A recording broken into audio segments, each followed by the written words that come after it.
When it comes to structuring content within information architecture, IEA, you're presented with two main options, the hierarchical structure and the flat structure. Let's take a closer look at both.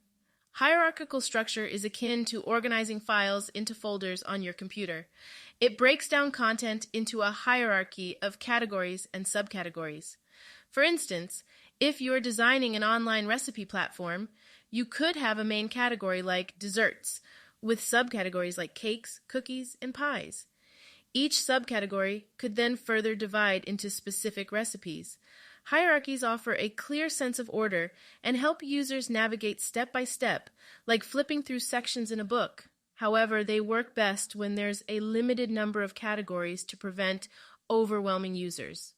On the other hand, a flat structure is more like using tags or labels to classify content. This allows for greater flexibility and allows users to cross-reference topics. Staying with the recipe example, instead of placing recipes in folders, you'd tag them with attributes like gluten-free, vegan, or quick and easy.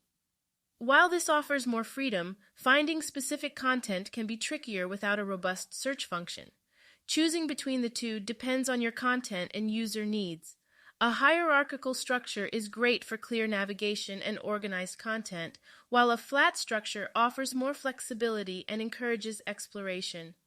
Remember, the structure you choose should align with your user's behavior and preferences, ensuring a seamless and enjoyable experience within your digital space.